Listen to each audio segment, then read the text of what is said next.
good definition of skill is the ability to transform paint into something else, into skin or a cloud or whatever. And I think then we're talking about what level is the transformation on.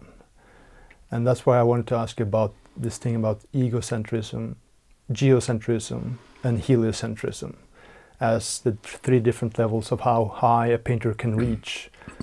And what kind of examples can you give for that?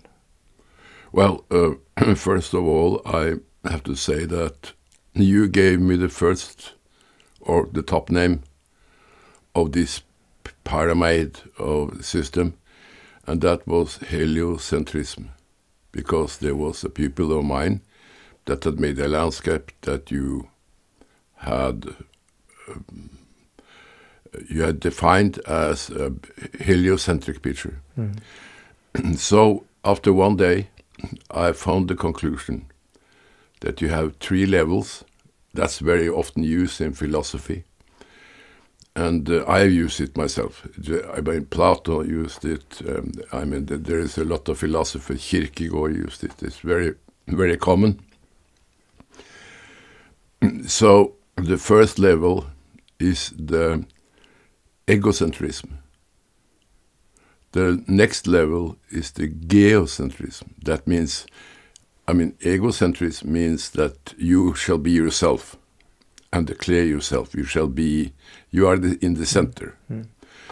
And so you have the geocentric, which means that you can manage to look upon the landscape, just like Aristotle is talking that you live in a town and you can see the end of the town when you are staying on the other side of the town. That is geocentric. You have control. Very, very political in some ways. And then you have the very few on the top, and that we call heliocentrism. And that is, okay, Leonardo, Aristotle, Buddha, whatever. So that is the three levels, and if we compare these three levels in painting, you will find, for example, you take a typical Picasso, a typical Sargent, you know the painter, American painter, Sargent. Yeah. And then you can take Rembrandt. And then you see something strange. You see that Picasso looks like a children drawing. That is egocentrism. And then you have the next one, and that is Sargent, and he looks like he has control over what he is doing. And the level with Rembrandt is that in some ways you don't have the same control. You are going to be more transparent.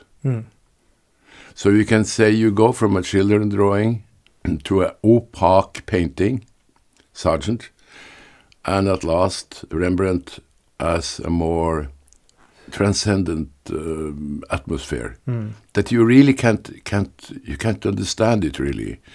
So therefore you are always going back to the late pictures of Rembrandt, because he was in many ways for many years what you can call opaque, typical Hollandish painter, and he changed more and more into a sort of a transcendent world where we love him most, I think. Right. Most of us do.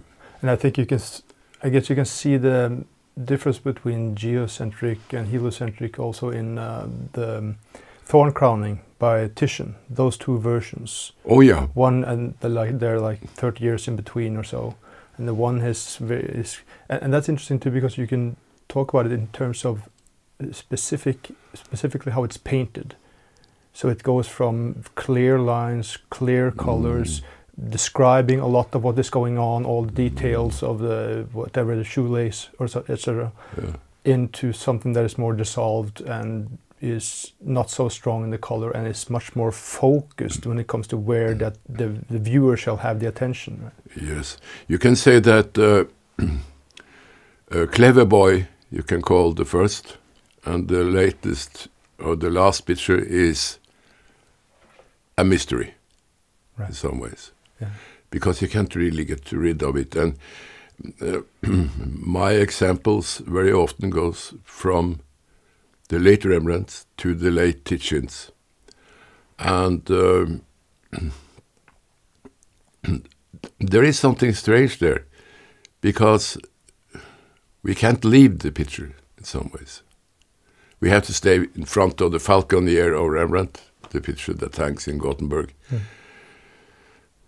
And at last I have to go, you see.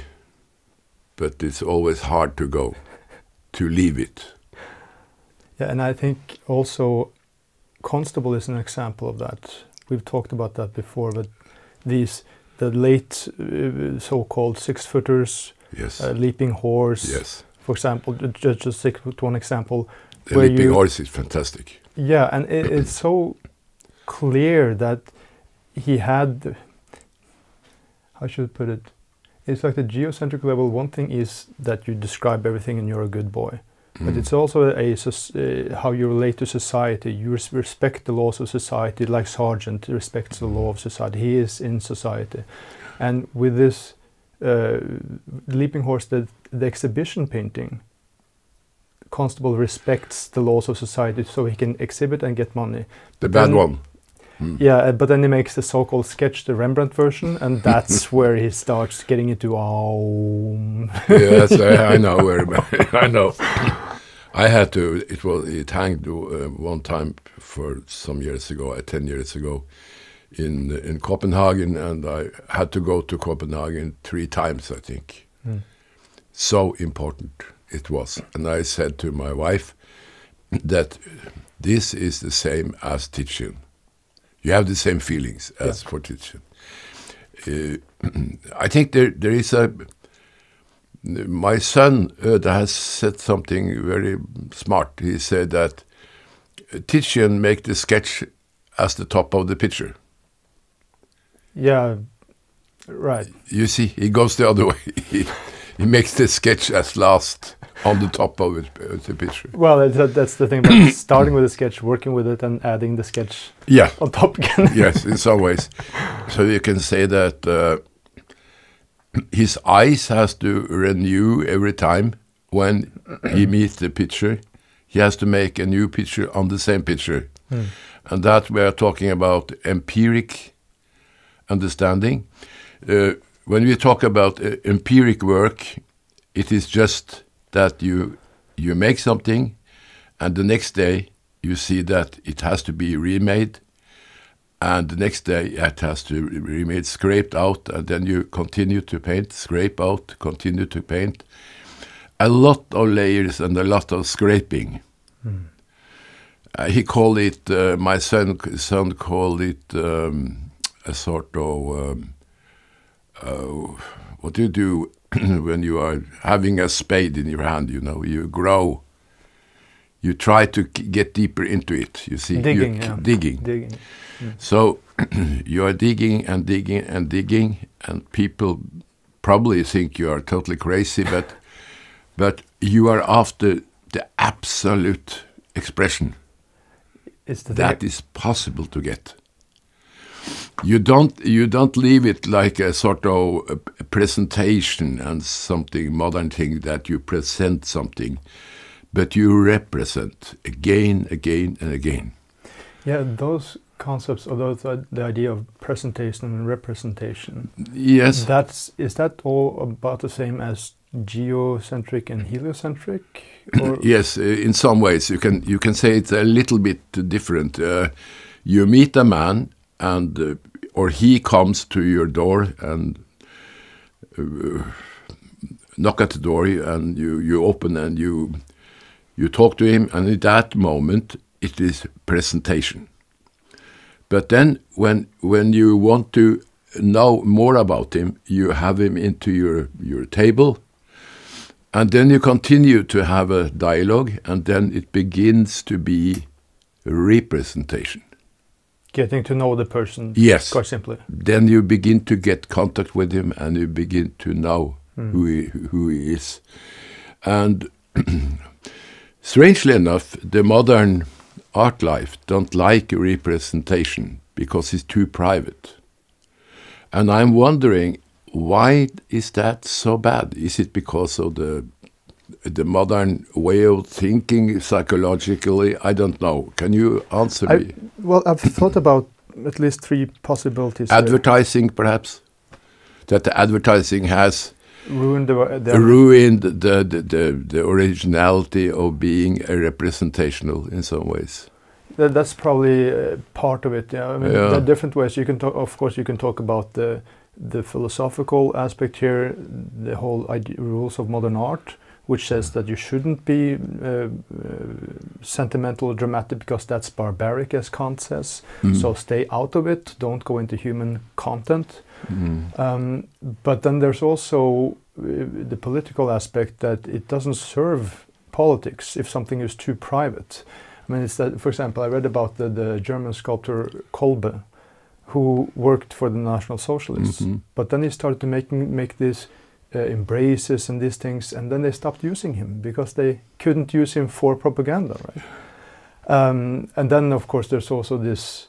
That's something that Jung talks about, which is more the general attitude of the culture, where he talks about Protestantism as a basically iconoclast movement. Because one thing is that they destroy paintings, but you should also not think in terms of symbols or metaphors or myths, right? So these things, I think, go together with that sort of so-called rational approach where you don't get. I mean, this is Courbet, right? Don't paint angels because I've never seen one. Oh yeah. Yeah, and that's the way to kill storytelling. It's very strange though, because if I make representational, then public doesn't like it actually. Your images, your paintings. Yes. But if I do something presentational, not representational, then they like it very much. So my picture Dawn was very popular because they have no contact with each other. Just open mouths and yeah. Yes, and the same with these singing women, 5 singing women. They have no contact with each other. But at once, when you get contact, when somebody gets contact in the pictures, as in movies, I mean, the movie is totally dependent on representation, because people don't want to go to a movie if they don't get this kiss and this soft contact, you see. So, and that is very strange. It's just like in movies, you have the right to be representational, but not in paintings, because well, that I think it's very strange, actually. That goes to show that perhaps, political and these other aspects, commercial, as you mentioned, is one thing, but I think the most fundamental thing is the art ideology. So you think that because that doesn't apply to the movie industry. I've been reading books about screenwriting, and it's all about primal. Yes, this has to be in there. If that doesn't work, do exactly this, and then it will work, and then the audience will come out crying. But you see, there's no shame. I was thinking about the philosopher Mr. Kant, Immanuel Kant. The hammer, Mr. Kant's hammer, didn't reach movies because movies didn't exist in his time. Yeah. But representational picture was, of course, attacked indirectly by Kant, and maybe it is simply a heritage from Mr. Kant. I don't know exactly, but perhaps it is something. Well, it's definitely that, because that's what all the art historians are saying. They are quoting him without knowing about it, of course, because they haven't read it. But it's just that those are the rules that are the name of the game. But when you look at the Greeks, for example, polygnot or polyclete, not polyclete perhaps, but Praxiteles, Phidias, and so on, you had an extremely strong representational way of looking at people, and they look at each other, and they have contact mostly of these things are destroyed by the Christianity. But I think in the Greece, representational was the highest level. Yeah. So, and you know, the aggression against the Greeks are extremely strong among artists.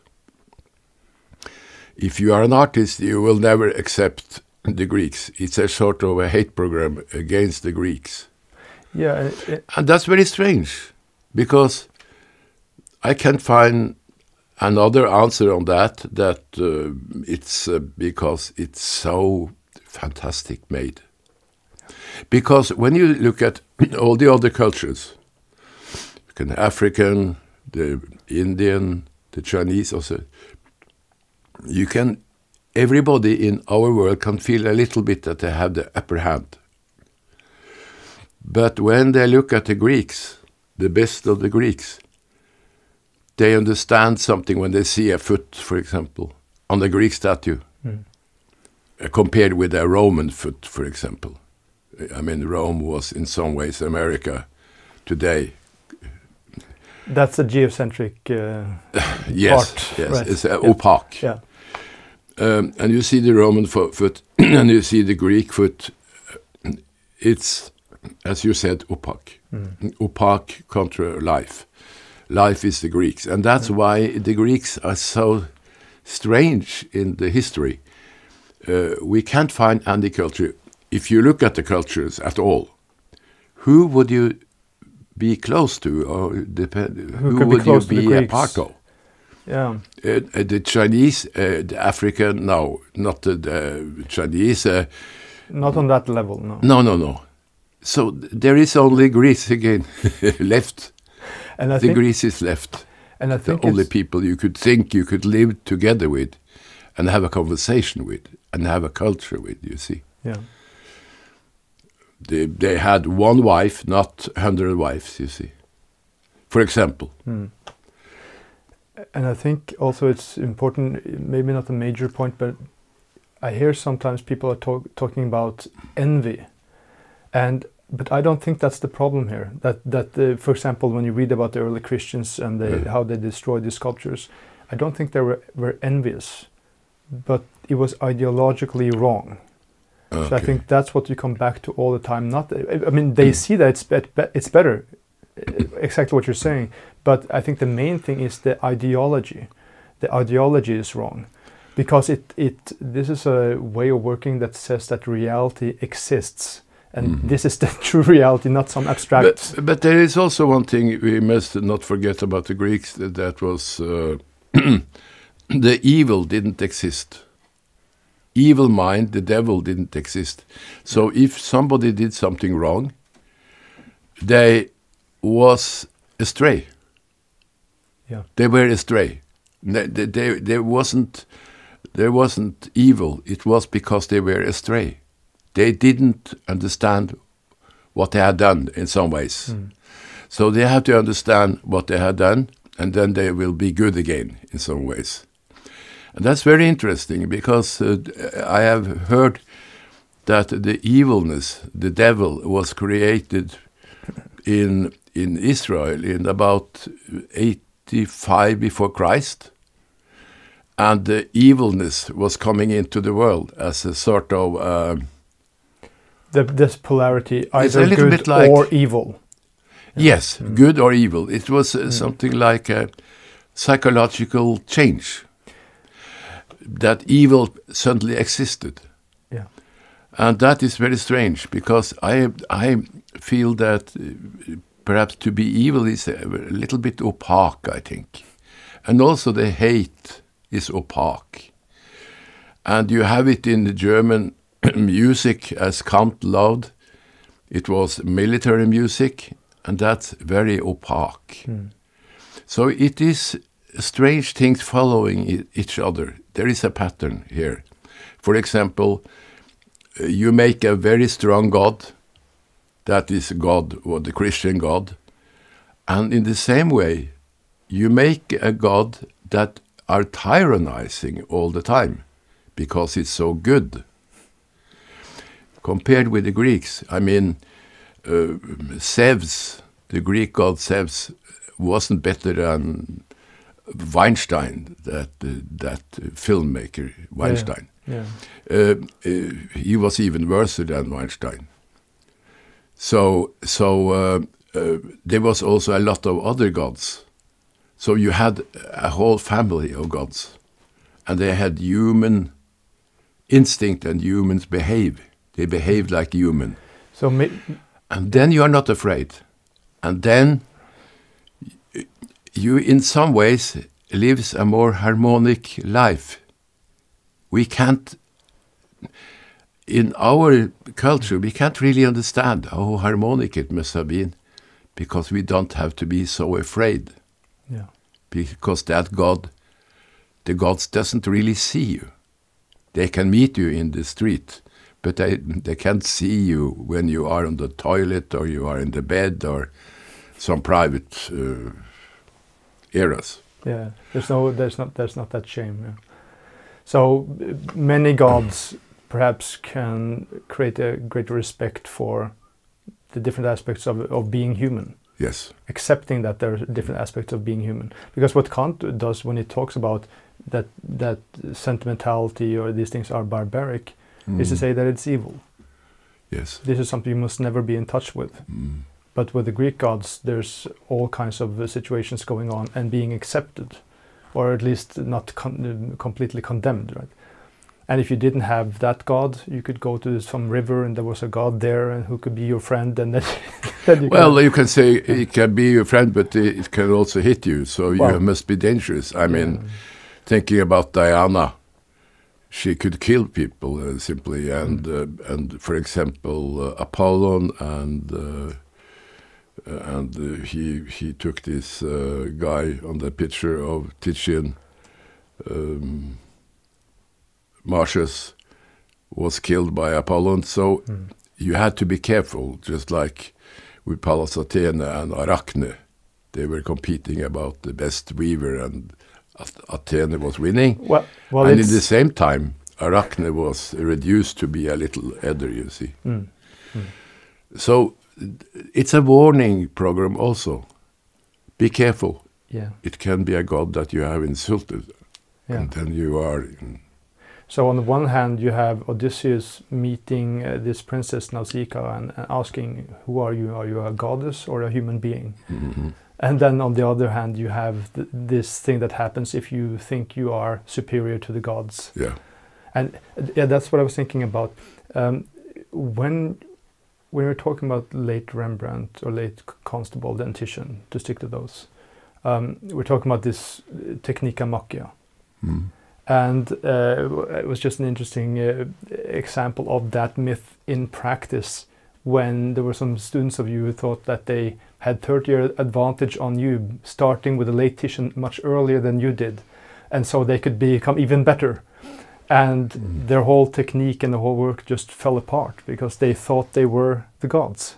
They thought they were on a much higher level than they actually were. They didn't take the empirical study to get to that level, right? You can look at Picasso and Munch, for example. Munch, the man with the scream, that he in many ways had a very sad end of his life, because, and also Picasso. It's just like they had been burning out in some ways. Yeah. And if you look at Titian and Rembrandt, they were at the top until they died, and they made the masterpiece just before they died. The Pieta of Titian and the prodigal son of Rembrandt. So they were in the highest level just before they died. But you can't say that about Picasso, because that was really, he was burning out from 30 years old and so on, and he burned out. So, and that is because they didn't follow their personal instinct. They will probably follow the society's instinct, but not the personal instinct, because in the personal way, you have to be better every day. You have to improve. Every day you have to improve. Well, that's the way of the discipline, not the personal way, but the way of the discipline, the way of the craft, or... Well, you can say that if you are longing for improvement, you will have no problems with that. It is hard, but you have to be better. You can't, it's something very problematic here, because to be better, what is that? Yes, you can follow Aristotle's ideas there, that you have the nature. And the nature is a sort of measurement for you. Just like you have this 1 meter in Paris, because every carpenter has to agree about the meter. Yeah, so there's a standard meter. Yes, of course, because if there wasn't a standard, all the houses would fall apart, you see. You understand? It's yeah. So I think there is a sort of a human factor. This to improve is the most wonderful thing you can have in sight, you see, because the other things doesn't work really. But then you need to know what the goal of that improvement is, because you need to study nature. But we've been talking about many times throughout the years about how if you are a naturalist and you think that describing everything is to be a good painter, then you're going the wrong way. But So to be a naturalist, naturalists are very opaque. Yeah. That's the problem with the naturalists, because they just describe, you can call them very passive copyists. They don't add storytelling or add pathos or dramaturgy. Yes, absolutely. I mean, the reason is that you have a melody and you can arrange a symphony orchestra, but you have to have a melody or something of a theme that grips even yourself in some ways. Yeah, so an author who is only concerned with the correct grammar and has no story, that's a tragedy, right? It was or not a tragedy. I heard about Herman Melville. Oh yeah. Yeah, and his manuscript looked like hell when the publisher got it. Yeah. So they had to restore the whole thing. It was a technique of Macca in writing. Yeah, very. So it's a sort of a strange. But I'm coming back to this linear world. We are living in a linear world, and you can say that that's okay, but it is actually not okay, because a linear world is a metaphysic world. It is not reality. But with linear, you're talking about this belief in progress. Things. Yes, of course. Yes, of course. Better, yeah. And if you see the circular world, that the Hellenistic world was a circular world. So it goes with nature. You know, you had celebration for Venus in the springtime. You see, it was a feast in the springtime because they should make children. And you make children with women, and you have seed corns and everything. It was about making corn. Everything is planted in. Seed corn. And so the world for these people was totally circular. And when you have a linear world, you have the Greeks could invent, like Archimedes, they could invent things sciently. But they didn't use it in that way that we think about science, that is a part of the linear world. It shall be better and better and better and better. The Greeks never used glass because they felt that they had a clay, cups of clay to drink from. And that was good enough for them. Even they were on a much higher level than all the surrounding countries. That used glass already, but they didn't want to use glass. They invented the damp machine, the machine, boom, boom, you know, like a locomotive. Yeah. And they was playing with it, but they didn't want to make a big concern. Industry out of it. Out of that. Now we can go faster to Persia. Yeah. So you had the whole Sparta full of locomotives, you know. Yeah. So they didn't want it. So it's very strange, actually, because they had this sort of an ethical problem with new inventions in some ways. They were critical to that.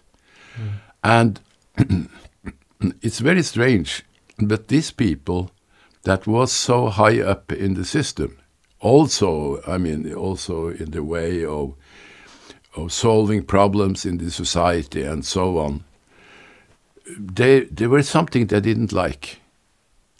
So probably, I don't know, but perhaps this people or this society one time in what we don't know about has been in a sort of a tyrannic conflict. Mm-hmm. So I think for the Greeks to be a linear person, to think linear would be a sort of a tyrannic way to think. And that's why it's so interesting, because they didn't live in any time. They lived in a circular time. Yeah, and I think the metaphysics of linear development, it takes away your responsibility of improving. It makes people lazy. Because then you're just a part of something that moves in any case, no matter what you do. So you get nervous. What? The linear time makes you nervous. You have to follow. But it can also make you lazy. You have to follow the group in some ways. Yeah, so the virtue becomes to be a part of the group and not to actually create something of value. Yeah. We are talking about, I'm coming back to the Greeks a little bit, because in Metropolitan Museum, you see, there is several rooms for several countries and cultures. So you see the Indians from America, they have a lot of big, beautiful things, and it's in very good shape. And you go to the Japanese culture, that room, very good shape. You go to the African, with all the African sculptures, perfect shape, everything is fine. So you go into the Greek room, and it looks like they have gone through a big, big war, because you can see an arm here, a torso without a head, you see. Totally destroyed. Everything is under the way to be totally destroyed. It was attacked all the time, several times actually. So you see, when you come into the Greek room, it's not like all the other rooms, because they are perfect, all of them. There is not a glass that is broken. Come into the Greeks, everything is broken. So it must be something strange with the human mind that doesn't accept such a perfect world in some ways. So they have to destroy it. And then I ask you, what do you think about that? Why that situation is, I don't know, but it seems to be a problem for people that they seek the truth. Something is very strange. And that truth with this monotheism has become something abstract. So there's a threat from, that's why you have this idea of not worshipping images, because it's a competition with God. You have St. Augustine going to the see a Greek tragedy. Afterwards, he is shocked over himself because he forgot God. He was so gripped by it. I don't know why this situation is in a human being, but it apparently is. I wonder. I wonder something. Perhaps if you took away this one God that follows after you all the time with his sincerity, that looks really suspicious, not very. I mean, and you drop it totally, and you goes back to the God of the thunder, the God of the sun, the God of the earth, blah blah blah, and then you will relax, and then you are going into the wheel, and perhaps that is the way to be a harmonic person again, because in this world with this extremely powerful idea about the linear world, which is not organic, you have always trouble with your mind, with yourself, because you yourself is a part of something bigger than the linear time. Yeah, and that's in some ways. I was thinking about that when you talk about ego geo or when we talk about the ego geo helio. Mm-hmm. The egocentric painters, because Munch was even though he sort of painted like Larry Titian in his early 20s, Mm-hmm. it just fell apart. Mm. And he had that ego idea, I think, way too much. Mm. So being too concerned with yourself is a hindrance to your work. You become too self-aware. You're not concerned enough with what the craft is and what a good story is, because that's not you in some way. And I was thinking that you've talked about how those who are on the highest level, Titian, Rembrandt, Constable now, they are somehow quite similar. I mean, of course, you wouldn't exactly interchange them, but it's very, very similar. So that's very interesting, because they're probably similar in all times. Yes. If you could see Apelles paintings, that would maybe, for the sake of argument, would be exactly the same. Yes. Yeah.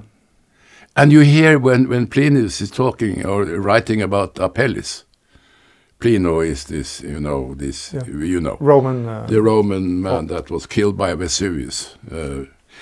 And he talks about Apelles as it is Rembrandt he's talking about, or Titian or something.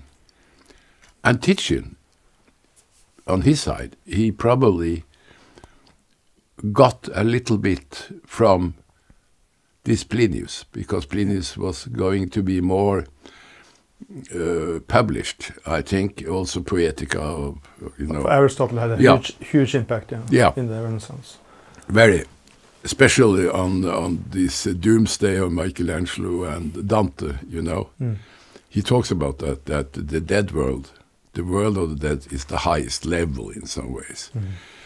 It's most difficult. But is that because there's no social... You have no props from the world you live in. Right. You are totally alone with bodies and perhaps some rags or something. So it is the most difficult way to make a drama or he talked about these three levels, Aristotle. The first was the sarcastic, more funny theater with a lot of intrigues from the time the time they lived, and then you have the tragedies. That was where everybody had to be beautiful and stay like this, like that, very elegant. And then he comes to the most difficult, and that is the life of the death in the death world, And I don't know, he never talks about 1, 2, 3 in that way, but you can. You can see that. You can do that in the same way as we talk about egocentric, geocentric, heliocentric.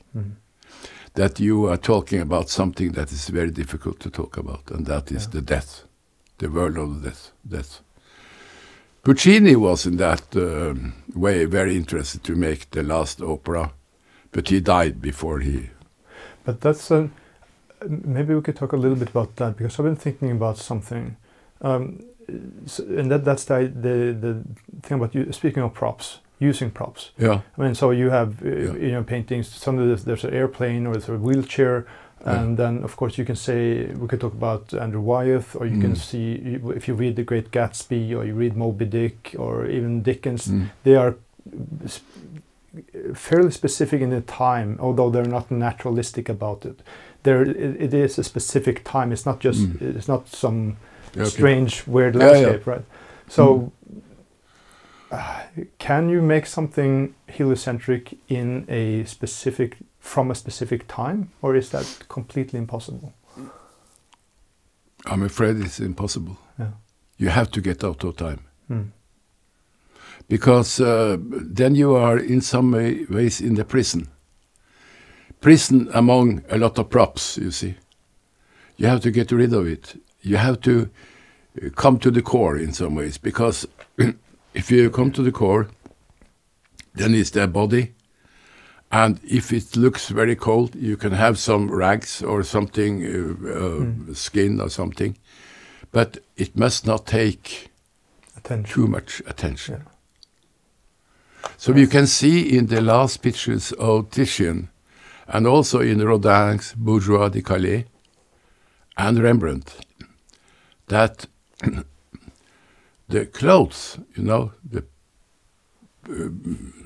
jackets or something, it's not so exactly painted as some of these Hollandaise people that could painters could make silk, you see. Yeah, and the chessboard floors. So and, it could make women crazy. It's so delicate and so wonderful. But Rembrandt doesn't do that, and Titian doesn't do that at last. In his last pictures, it's just hanging something here. But it doesn't really, are not really defined so exactly. It's a little bit clumsy in some ways. Because it shall not take attention from the face and from the drama, you see. Yeah. So it's sort of, something has to be superior. And what is superior? Yes, that the human expression. You see, that is the superior. Rembrandt, I have heard you said to one of your friends that Rembrandt, the little ice time was still in Holland, so therefore all the Rembrandt figures, they were freezing. So they had to have so much fur and everything. So they're sitting in front of the fireplace all the time. You could just see the hands here, you know, a little bit of the glimpse of the hair, or the hands, and then you see the face, and you don't see the body at all. Yeah.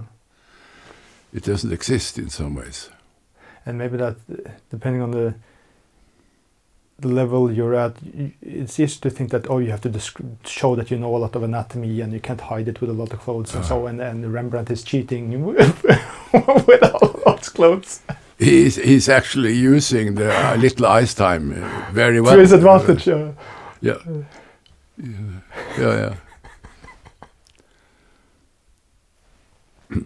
So the result of what he is talking about is that a good picture is something that is eternal. That it's a sort of a hierarchy, and you have to follow that hierarchy. Because if you don't do that, if you are a typical geocentric person, like the politicians, they are very much in the geocentric era. Yeah. Then you have to strive to get a little touch of heliocentric, you know, a little touch of it. I don't think many people can reach it really. It's so few, and therefore they have no power. These heliocentric people. You have 70% of egocentrics. You have 30% of geocentric. The geocentric can never win if they can't get a little bit of the 70%, the masses, you see. So that is the problem. They must always talk nicely to the 70%. And on the top, you have the heliocentric, and that is so little that isn't even 1 of 1,000. It's 1 of millions, perhaps. I don't know. And there is something strange here, because people don't like to hear these things, because we live in a very Marxistic time, where there are Marxistic rules. You hear it in the radio every time, that the Marxists are following after people. They have to be born very poorly, and they have a big career, and that's right. But you can't be born as a lord of something, because then you will be evil the rest of your life. All this Marxistic trouble. Oppressor, oppressed. That the Frankfurt School has made a lot of talk about, all in America, in the South America, all over the world. They have made propaganda for this, that, as Jesus said, the little shall be the big one, and the big one shall be little. You know, that is in the Christian program in some ways. And Marx is just a follower of the Christianity. It had to come, the Marxism, because of Christianity. The Christianity was falling apart for a second time. First it was when the Renaissance was coming, and then it was when Rousseau, Voltaire, David, all these people, in the, before the revolution in France, Christianity was totally destroyed in many ways among the people that had, So therefore, you can say that we are living still in a Christianity tyranny in some ways, through Marx, because the end of the history is more or less the same, both for Christianity and for Marx, that everybody shall be happy at last. So get rid of problems and all these things. So what is the solution to that? No, but you know, like this Smith and Locke and these people, they were talking about reality, about the working class. Right, yeah. And if they could have a chance, it would be solved in a very decent way. But Marx was a dreamer. I have read a lot of Marx. He talked about manufacture all the time. He had his ground in that, but his dreams was to make a superhuman, as you can see on the poster of the revolution in Russia. The big, strong worker takes over, takes over the power. The bourgeois time is over, and now it comes the working class people. And now we are in some ways in a part of a totally Marxistic way of thinking. Not you and me, but in general. So the bad one shall be the best, and the good one shall be the bad one. Yeah. But it's a strange thing, because I've been thinking about that when we talk about the Frankfurt School, and this has developed or morphed into what now is called woke and these things. But when you see what happens then in general society now more and more, this is what we've been living with within the art world then for 150 years. That the level that the knowledge level that you have to enter has dropped dramatically, because skill is something old-fashioned and you don't need it anymore. So it has dropped dramatically, and that is just that same principles that is applied to the rest of society today. So that if someone really knows something and is skilled, he is, in the Marxist idea, put into the role as the oppressor. Yeah. Because there's a demand there for you also to become better, right?